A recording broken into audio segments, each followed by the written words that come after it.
The concrete dust tasted like chalk and old pennies. I spat it out, but the grit was stuck between my teeth. I was pressed flat against the muddy berm, the cold seeping through my uniform straight to the bone, while the air above my head snapped and hissed. It was November 1944, somewhere deep in the Hürtgen forest, a place the devil himself probably designed on a bad day. My hands were shaking, not just from the biting cold, but from the realization that I had just made a potentially fatal error. In my lap sat a bundle of 6 Mk2 fragmentation grenades, wrapped tight with friction tape and tangled in a mess of copper wire. I looked at the connections, my heart hammering against my ribs, and I saw it. I had crossed the pull rings in the wrong sequence. According to everything the Army taught me, this bundle shouldn't work. It might blow up in my face, or it might just sit there and fizzle while the German machine gunner inside that pillbox turned us all into memories. But the tracers were chewing up the log right above my helmet, and I could hear Miller screaming for a medic about 10 yards back. I didn't have time to fix it. I had 3 seconds to decide if my mistake was going to kill me, or if I was going to throw it anyway and pray. The manual tells you exactly how to clear a bunker. It's a precise dance. Suppressive fire, flank, satchel charge, clear. It sounds clean on paper. In the mud of the Siegfried line, nothing was clean. We had been banging our heads against this particular pillbox for 3 hours. It was a squat, ugly thing made of reinforced concrete that seemed to swallow our mortar rounds without a scratch. We called it the Toad. It sat on a rise, covering the only logging road through the sector, and it had pinned down my entire platoon. We had tried the standard satchel charges. We had tried bazookas. The rounds just skipped off the sloped armor, or exploded harmlessly against the thick concrete walls. The German gunner inside was good. He fired in short, disciplined bursts, saving his barrel and our lives just long enough to toy with us. I was the platoon sergeant, though I hadn't worn the stripes long. Our lieutenant had bought it 2 days prior near Wassenack. That meant the problem was mine to solve.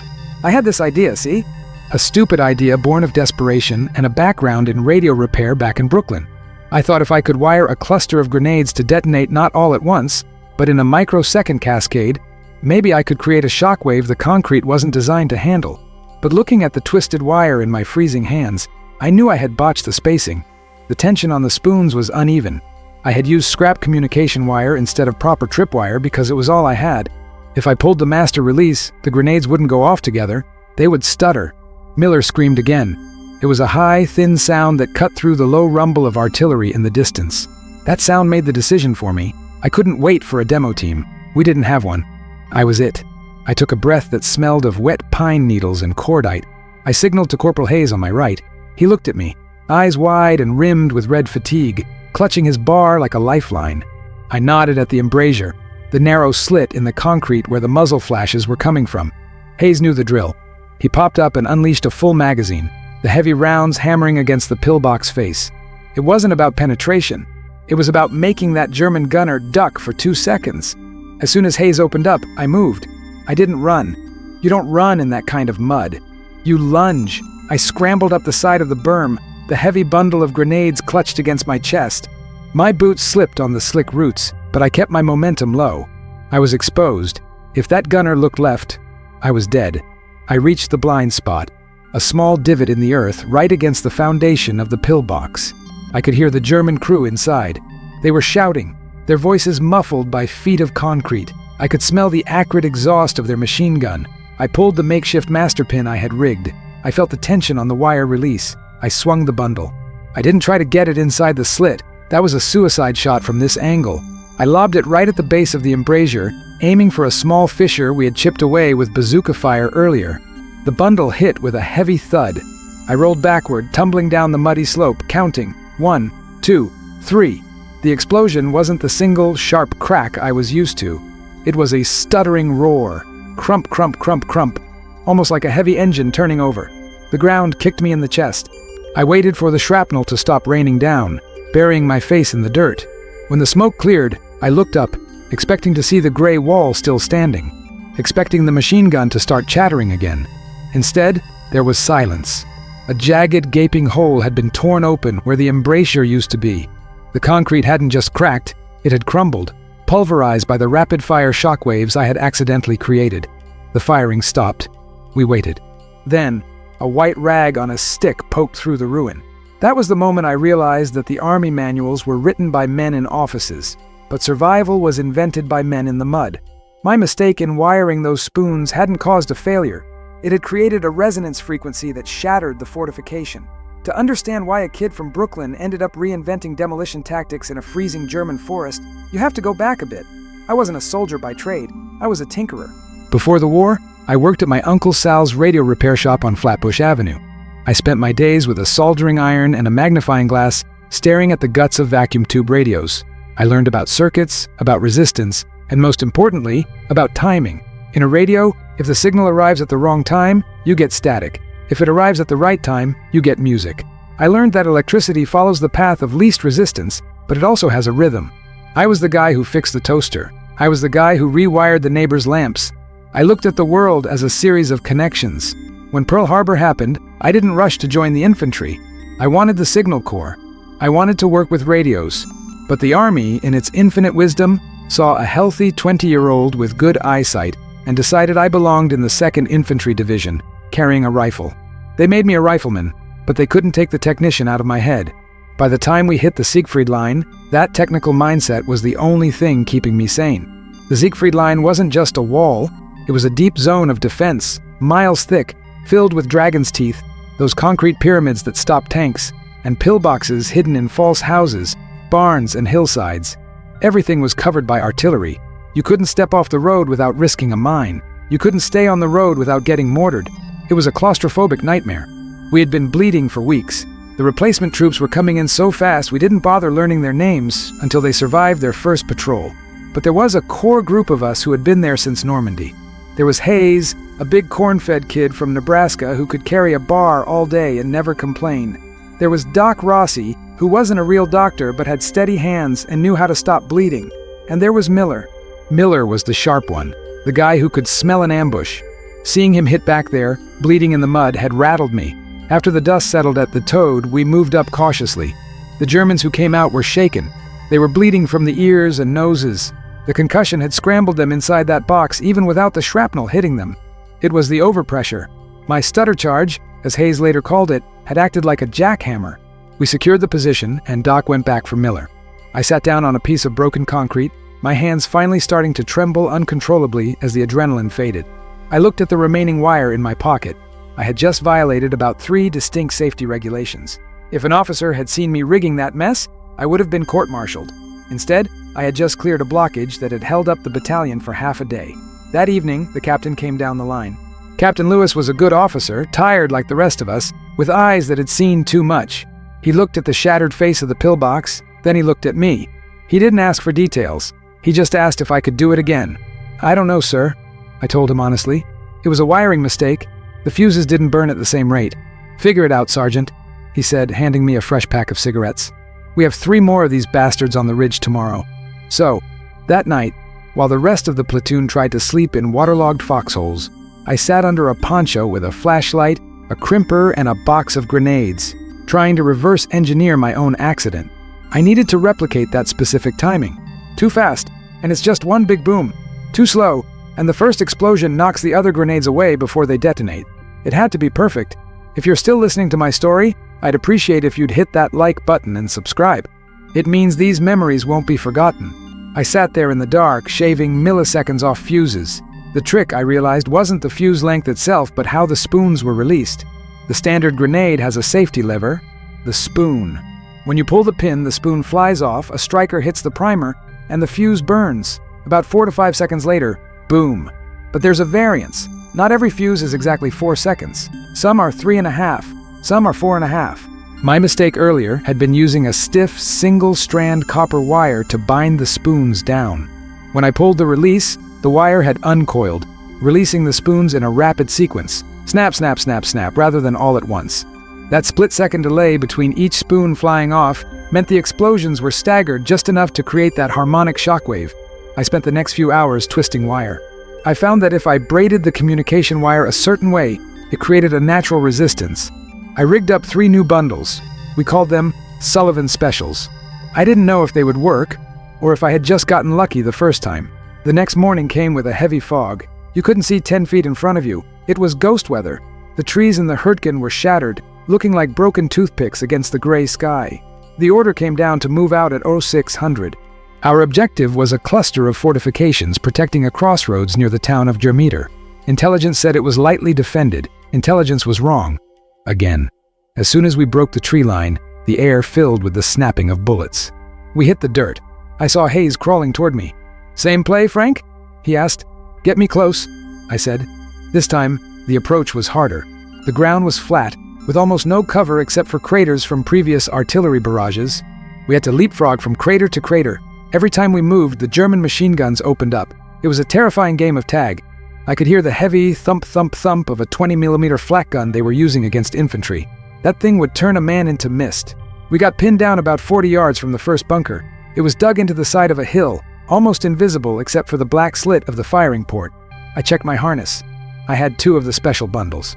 "I need smoke!" I yelled. Hayes and 2 other guys threw smoke grenades. The gray clouds hissed and billowed, mixing with the fog. It was thin cover, but it was all I had. I took off, keeping my head down, praying the German gunner was firing blind. I could hear the bullets whipping through the smoke, searching for us.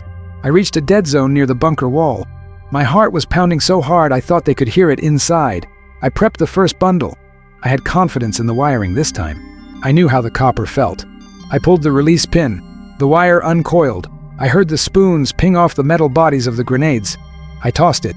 It landed perfectly on the concrete ledge of the embrasure. I dove for cover. Crump, crump, crump. It worked. The sound was distinct. It wasn't a sharp crack. It was a heavy, thudding drum roll. The explosion blew the heavy steel shutter of the embrasure right off its hinges. Smoke poured out of the hole. We didn't wait. We were up and moving before the dust settled, tossing standard frags into the breach to clear it. When we checked the inside, the devastation was total. The blast wave had been magnified by the confined space and the staggered detonation. It was brutal, but it was effective. We had cracked the nut without losing a single man. But the war has a way of balancing the books. You get a win, you pay for it later. We pushed past that bunker and moved toward the second one. I was feeling invincible. I thought I had the magic key. I thought I had outsmarted the German engineers. That kind of arrogance gets you killed. The second bunker was different. It wasn't a standalone pillbox. It was connected to a trench system. As we approached, thinking we could use the same smoke and run tactic, the Germans didn't fire. They waited. They let us get close. They let us get confident. I was moving up with Hayes, prepping another bundle. I was focused on the wire, focused on the mechanics, not watching the flanks. I had tunnel vision. I assumed the enemy would behave like they did 5 minutes ago. We were 30 yards out when the mortar rounds started walking in. They weren't aiming at us, they were boxing us in. Then the hidden machine gun on our right flank opened up. It was a crossfire trap. They had baited us. Hayes took a round in the leg immediately. He went down heavy, cursing. The mud around us erupted in geysers of dirt. We were in the open, trapped between the bunker and the flanking gun. The smoke had cleared. I dragged Hayes into a shallow depression, but it wasn't deep enough. The bullets were shaving the grass inches above our heads. "Leave me, Frank! Use the charge!" Hayes yelled, gripping his thigh. The blood was dark and thick against the mud. "Shut up!" I snapped, trying to think. I couldn't throw the charge from here. It was too far. And I couldn't move to get closer without getting cut in half. My clever wiring trick didn't matter if I couldn't deliver the package. This is where the reality of war hits you. It's not about the gadgets or the tricks. It's about the choices you make when you have no good options. I had a bundle of grenades designed to destroy concrete, I had a wounded friend, and I had a German machine gun crew maneuvering to finish us off. I looked at the bundle, then I looked at the terrain. There was a small drainage ditch running perpendicular to the bunker, leading back toward the enemy trench line. If I could get to that ditch, I could flank the flanking gun, but I'd have to leave Hayes. If I stayed, we both died. If I went, he might die alone. "I'm coming back," I told him. I didn't wait for him to answer. I rolled out of the depression and sprinted for the ditch. The air was alive with lead. I felt a tug on my sleeve as a bullet passed through the fabric of my jacket, missing my arm by a fraction of an inch. I hit the ditch and splashed into freezing water. I crawled. The water was foul, smelling of rot and sewage. I moved fast, elbows and knees scraping against rocks. I could hear the Germans shouting. They knew I was moving. They were shifting fire. I reached the end of the ditch. I was now behind the machine gun nest that had pinned us. I could see the crew, 3 of them. They were focused on Hayes's position, getting ready to advance.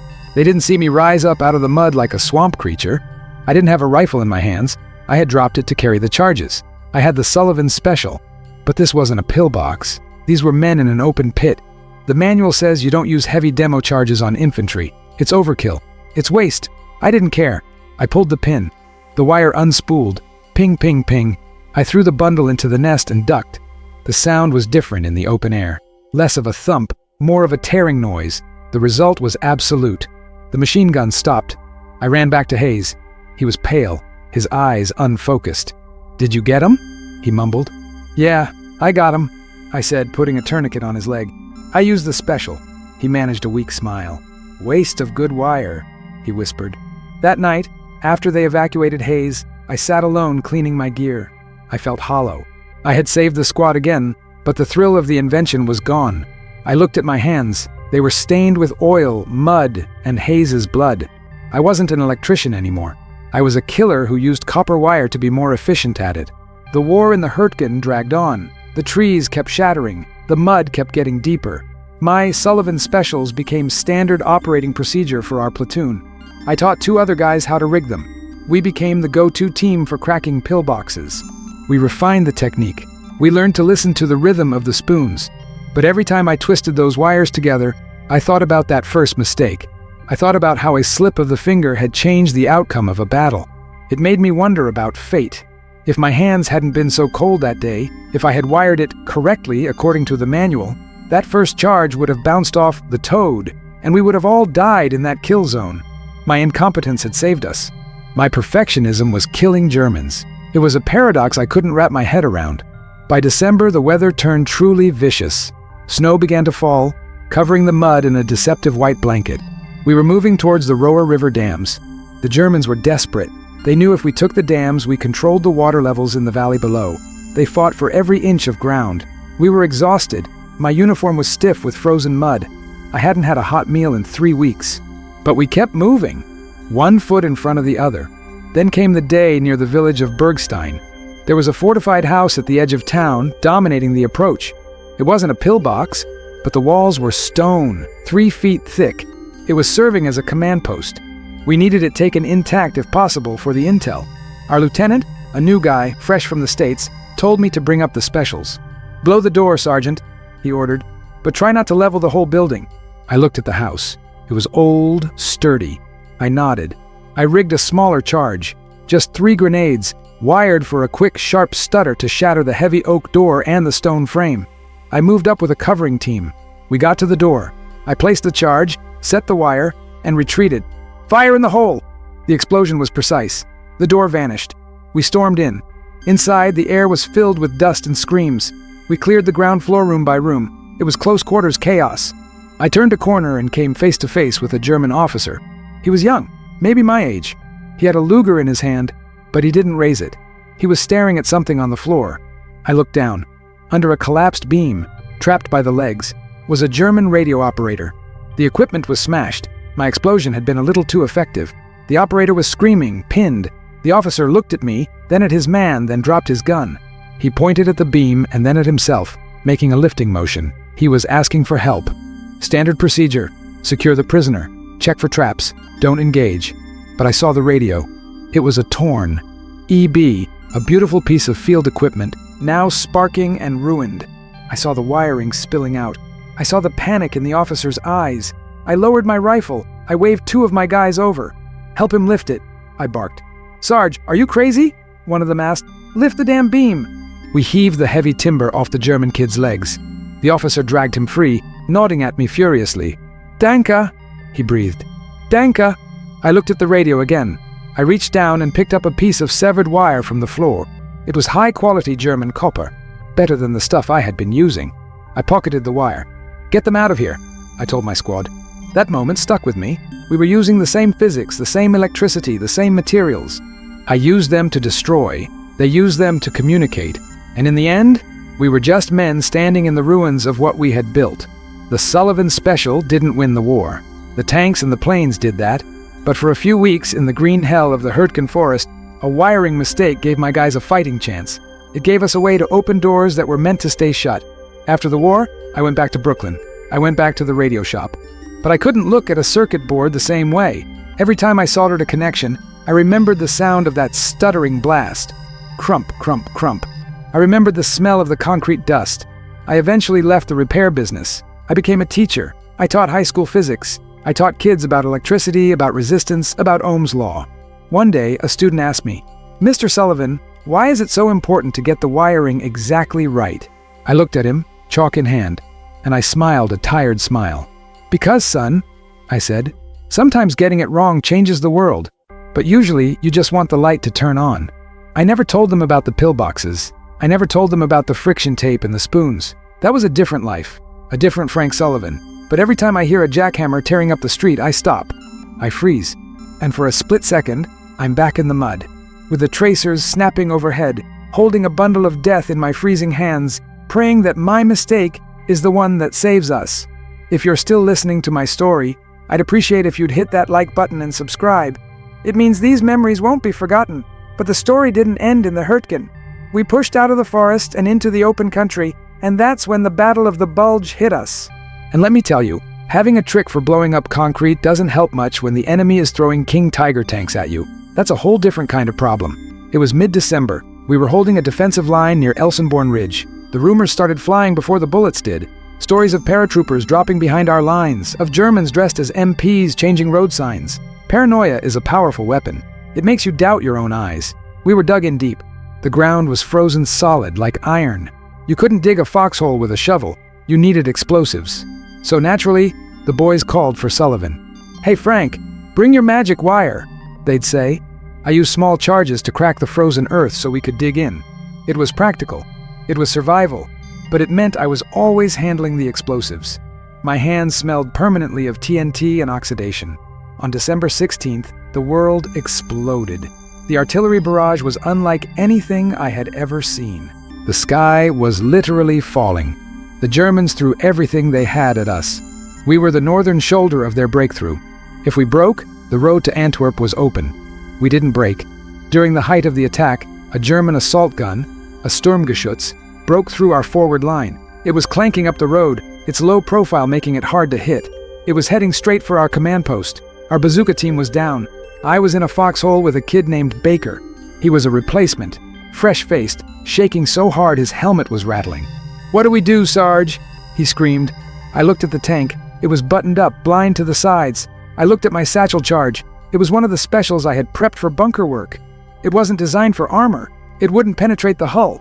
But the tracks were vulnerable. "Cover me," I yelled. "With what?" Baker cried, holding his M1 Garand. "Just shoot at the viewports, blind him."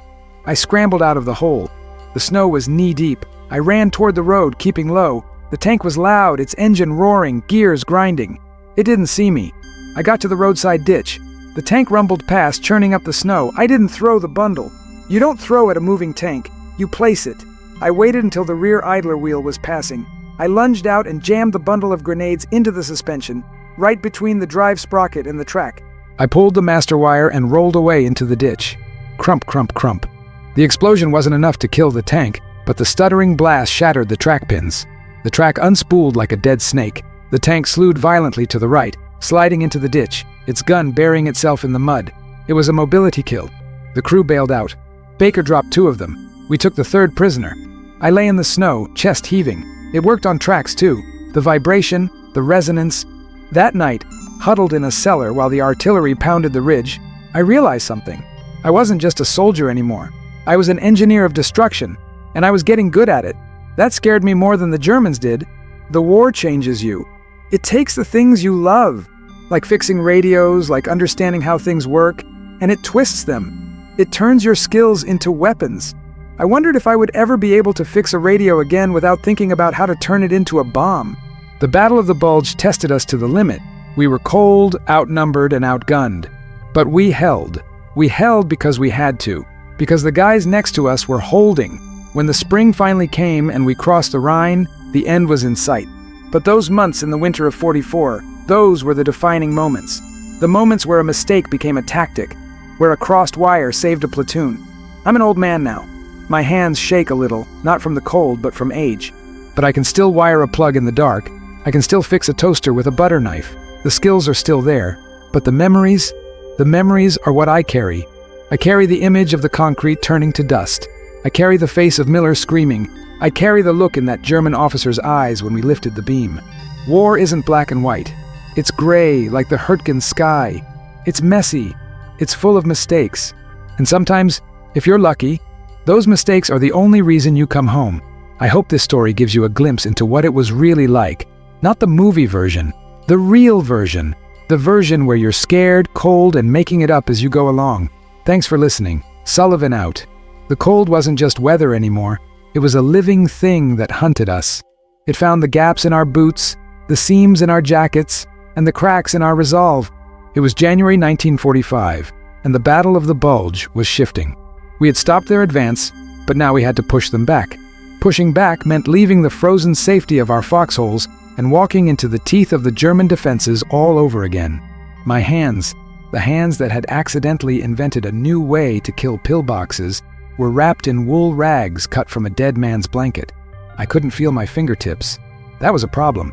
You can't twist copper wire or crimp a blasting cap if you can't feel the metal. Every morning, I spent 10 minutes just rubbing snow on my hands to get the blood flowing, biting my lip until it bled to keep from screaming as the sensation returned. We were tasked with retaking a ridge near the town of Rosherath. The intelligence report said the Germans had dug in deep, using the ruins of farmhouses as strong points. They weren't using concrete pillboxes here, they were using rubble, piles of stone and timber that were just as hard to crack as the Siegfried Line. And they had learned. They knew about the satchel charges, they knew about the bazookas. They had started putting up wire nets in front of their positions to catch our grenades before they could hit the walls. Captain Lewis called me over before we stepped off. He looked thinner, his face gray and lined. "Sullivan," he said, his voice raspy. "We're low on demo. Battalion can't get trucks up the icy roads. What do you have left?" I checked my satchel. 3 blocks of TNT, maybe 4 standard frags, and my wire kit, sir. "Make it count," he said. "We can't afford a stalemate. If we get pinned, we freeze." We moved out under the cover of a blinding snowstorm. The visibility was maybe 20 yards. It felt like walking inside a ping-pong ball. White everywhere. The only sound was the crunch of boots on crusty snow and the distant, dull thud of artillery pounding St. Vith. We hit the first resistance at a sunken road. A German MG-42 was set up in the basement of a burned-out barn. The gun swept the road at knee height. If you stood up, you lost your legs. We hit the dirt. The snow was deep enough to cover us, but it was freezing. Lying there was a death sentence. We had to move. "Sullivan, up!" It was Sergeant Miller, back from the aid station with a limp and a dark mood. "That gun is chewing us up." I crawled forward. My Sullivan special, the daisy-chained grenades, relied on having grenades. I only had 4 left. If I used them here, I'd be empty for the main objective. I looked at the barn. The basement window was low, obscured by a fallen beam. I needed a different solution. I needed to amplify what little I had. I remembered something from the shop back in Brooklyn. We used to test speakers by putting them in wooden boxes to resonate the sound. Enclosed spaces magnify energy. If I couldn't blow the wall down, maybe I could use the building's own structure to amplify the shock. I crawled to the side of the barn, out of the gun's arc. The stone foundation was old fieldstone, held together by frozen mud and ancient mortar. I took 1 block of TNT. Just 1. Standard doctrine says use 2 or 3 for a breach. But I didn't want to breach. I wanted to concuss. I dug a hole right against the foundation, under the frost line. I buried the single block of TNT and packed it tight with wet mud and rocks. This is called tamping. It directs the force of the explosion inward, into the stone, rather than letting it escape into the air. Then, I did something the manual doesn't mention.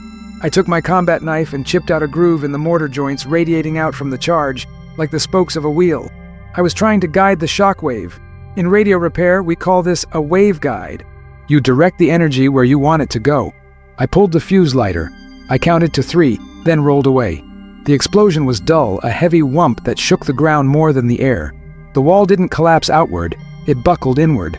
The tamped explosion drove the stones into the basement like cannonballs. The machine gun stopped instantly.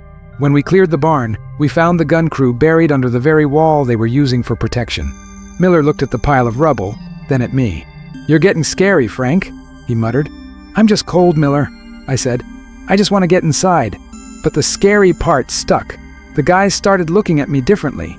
I wasn't just the platoon sergeant anymore. I was the wizard who could make walls disappear. They didn't see the fear in my gut. They didn't see me questioning every wire connection, terrified that this time the physics wouldn't work. They didn't know that I was making it up as I went along. applying high school science and radio repair theory to high explosives. We pushed through the village, house by house. It was brutal, intimate violence. We fought in living rooms and kitchens. I saw a German soldier dead on a dining table, his hand still clutching a framed photograph of a woman. It was a reminder that we were breaking into people's lives, not just their fortifications.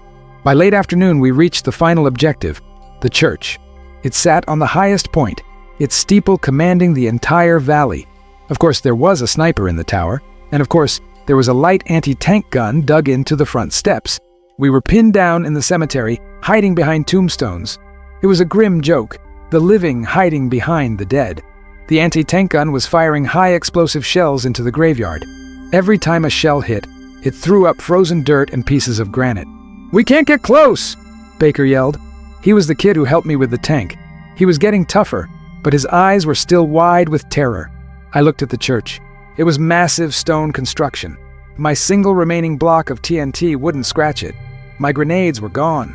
I looked around the cemetery. There was a maintenance shed near the back wall. "Cover me!" I told Baker. I sprinted for the shed. Inside, it smelled of dry rot and rusted iron. I looked for anything. A pickaxe, a shovel, and then I saw it. In the corner, a stack of old landmines, German Teller mines. They must have been stored here by the enemy and forgotten in the retreat. These were anti-tank mines, over 10 pounds of TNT each, but they were pressure activated. You had to step on them or drive over them to set them off.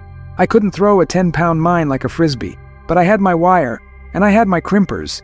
I grabbed 2 of the mines. They were heavy, cumbersome discs of death. I dragged them back to the tombstone line. "What the hell is that?" Miller asked, reloading his Garand. "Room service," I grunted. "I need a distraction. A big one."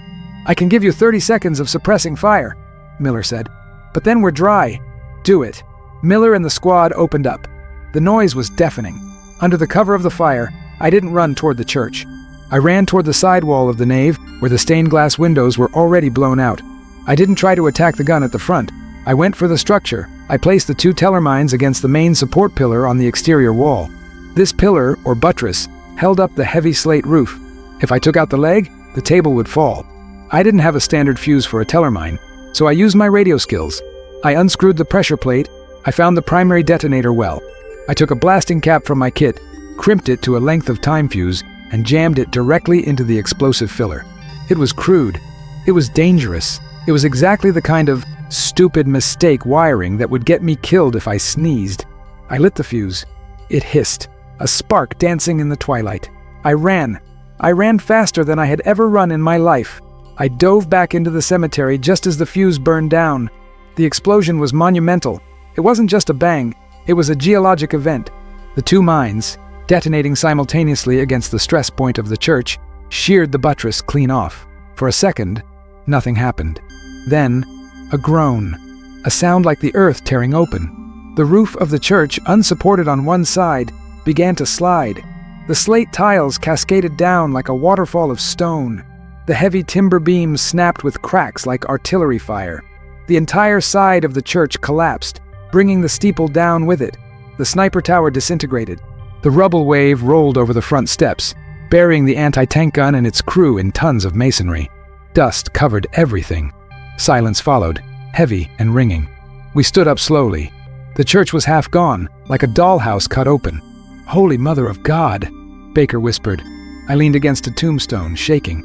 I had just destroyed a house of God to save a squad of men.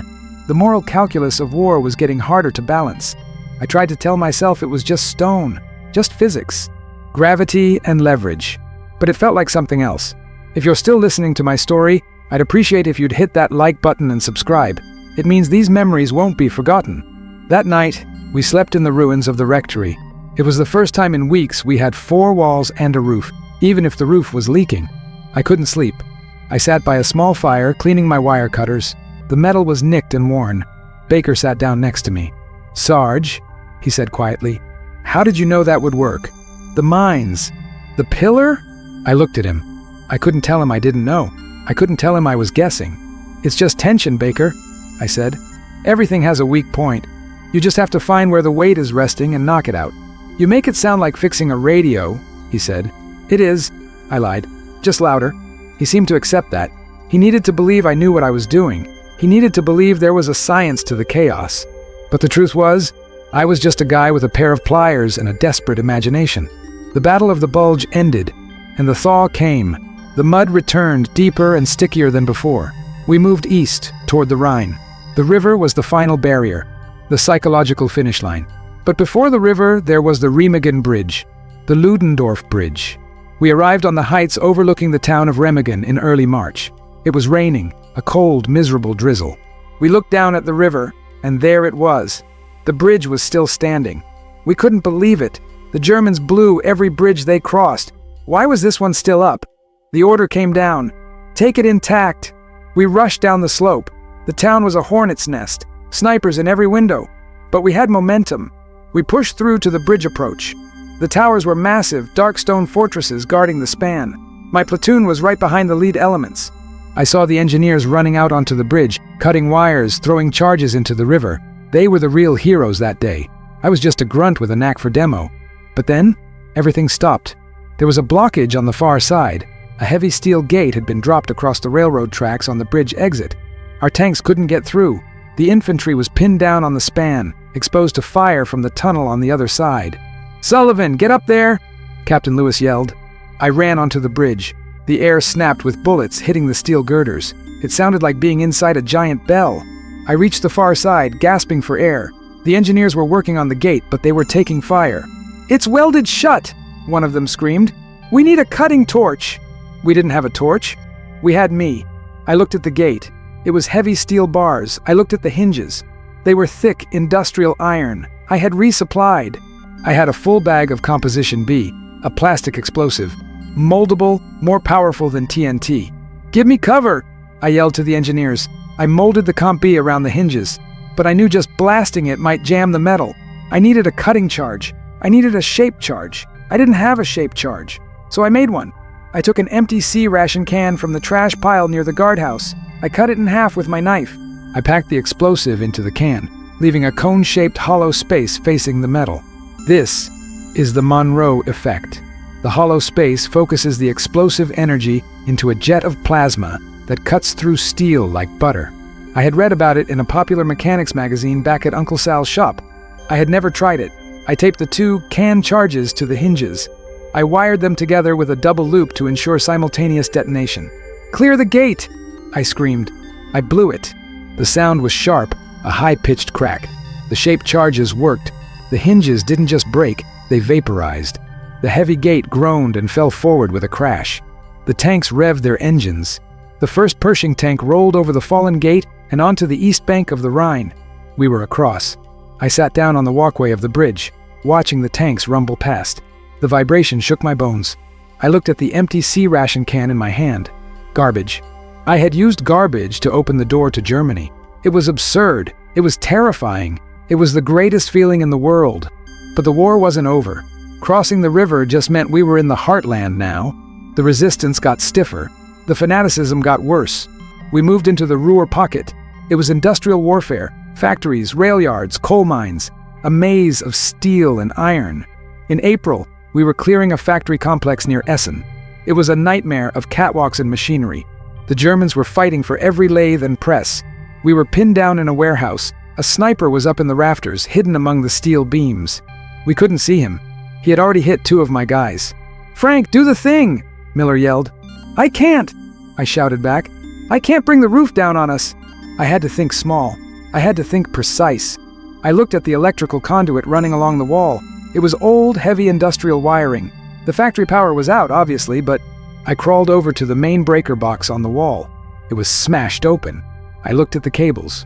They ran up to the lighting fixtures in the rafters. I had an idea. A really, really stupid idea. I had a captured German flare gun in my pack, and I had a spool of tripwire. "Miller, when I say go, I need you to shine your flashlight at the ceiling. Sweep it back and forth. You want me to draw fire?" "Yes." "I hate you, Frank." "Go!" Miller flashed the light. The sniper fired immediately. Ping! The bullet hit the concrete floor, but I saw the muzzle flash. He was on the main gantry crane. I didn't fire the flare gun at him.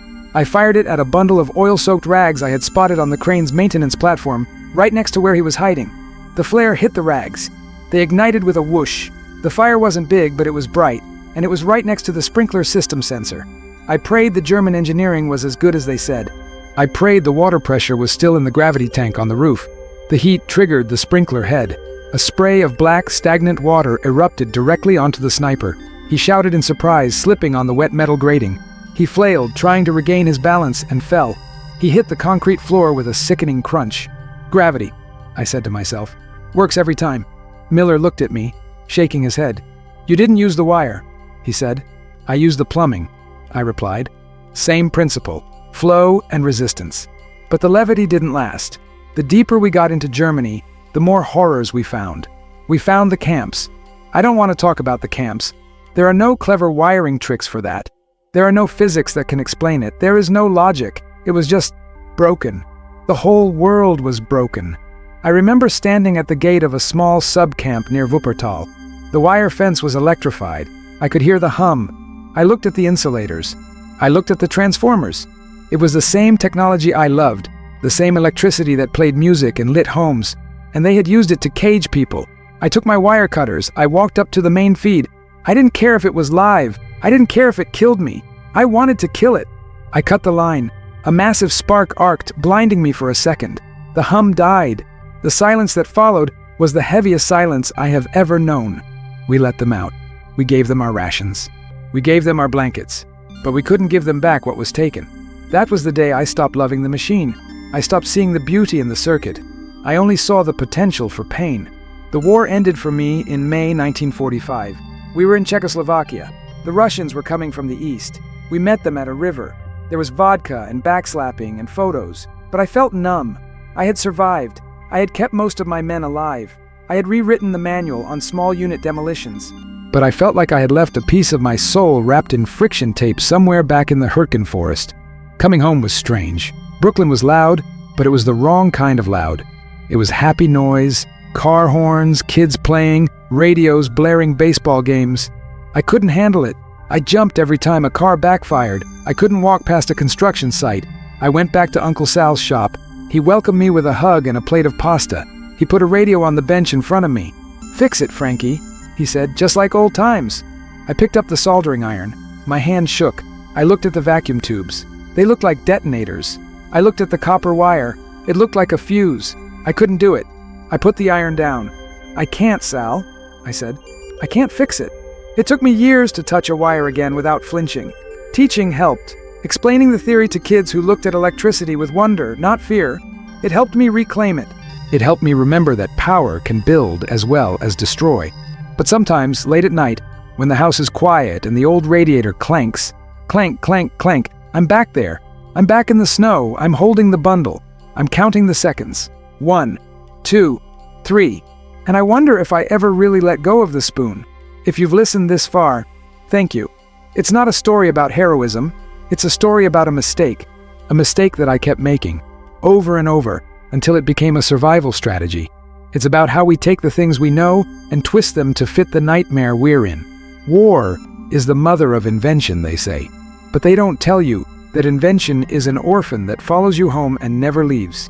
I'm Frank Sullivan, and that's how I wired my way through the war.